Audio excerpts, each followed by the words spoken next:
সকলোকে নমস্কাৰ জনাইছোঁ আৰু আজি আমি মূল ভিডিঅ'টো আৰম্ভ কৰিব বিচাৰিছোঁ। গুৱাহাটী বিশ্ববিদ্যালয় তেওঁলোকৰ অধীনত যি 4 ইয়াৰ আণ্ডাৰগ্ৰেজুৱেট প্ৰগ্ৰেমৰ ৰেগুলাৰ বেটছৰ 4th ছেমিষ্টাৰ পৰীক্ষা অনুষ্ঠিত হ'ব লগা আছিল। তাৰ যিটো পৰীক্ষা আছে, পৰীক্ষাৰ যিখন ৰুটিন আছে অৰ্থাৎ যিখন প্ৰগ্ৰেম আছে, সেই প্ৰগ্ৰেমখন ইতিমধ্যে ৰিভাইজ কৰিছে। আৰু আজি তাৰে বিষয়ে এই ভিডিঅ'টোত অলপ অৱগত কৰিব বিচাৰিছোঁ। আশা কৰিছোঁ আপোনালোকক এই ভিডিঅ'টোৱে কিছু পৰিমাণে হ'লেও উপকৃত কৰিব।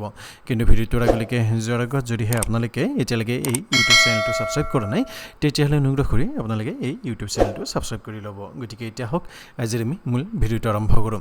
এতিয়া চাওক, যিখন নটিফিকেশ্যন আছে ইতিমধ্যে আপোনালোকৰ আগত মই ওলাই থৈ দিছোঁ। ইয়াৰ যিটো লিংক আছে, লিংকটো মই ডেছক্ৰিপশ্যন বক্সত দি থৈ দিম। আপোনালোকে তাত ক্লিক কৰিলেও যিখন ৰিভাইজ প্ৰগ্ৰেম আছে 4 ইয়াৰ আণ্ডাৰগ্ৰেজুৱেট প্ৰগ্ৰেমৰ 4th ছেমিষ্টাৰৰ BA, BSc, BCom ৰেগুলাৰ বেটছৰ সেইখন পাই যাব।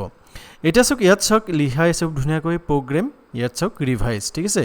এতিয়া আপোনালোকৰ যিটো পৰীক্ষা আছে, পৰীক্ষা দুটা শ্বিফ্টত অনুষ্ঠিত কৰা হ'ব, এটা মৰ্ণিং শ্বিফ্ট, এটা আফটাৰনুন শ্বিফ্ট। গতিকে এইকেইটা আপোনালোকে নিশ্চয় চাই ল'ব পাৰিব। ইয়াত আপোনালোকৰ যি মেজৰ পেপাৰ আছে, মেজৰ 5খন আছে, ইয়াত মাইনৰ 1 আছে, ঠিক আছে। এনেকৈ আপোনালোকে চাই ল'ব, চাই কমেণ্টত জনাব যে আপোনালোকৰ কি পৰিৱৰ্তন হৈছে। তলৰ পিনে আমি অলপ আহিব বিচাৰিছোঁ। ইয়াত চাওক কেইটামান বিশেষ পইণ্ট দিয়া হৈছে যে AC এক্সামিনেশ্যন আছে, এক্সামিনেশ্যনৰ কাৰণে যিখন গুৱাহাটী ইউনিভাৰ্চিটিৰ এই যিটো আপোনালোকৰ নটিফিকেশ্যন আছিলে এইখন ফ'ল' কৰিব দিছে।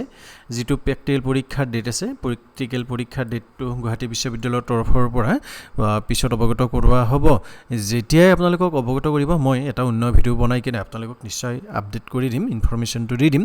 তাৰ বাবে আপোনালোকে এই ইউটিউব চেনেলটো ছাবস্ক্ৰাইব কৰি থৈ দিবৰ বাবে নাপাহৰিব। ইয়াৰ পিছত আপোনালোকৰ যিটো এবিলিটি এনহেঞ্চমেণ্ট কোৰ্চ আছে 3, এইটো আপোনালোকৰ স্পেচিয়েল হয়, এইখন আপোনালোকে চাব পাৰিব।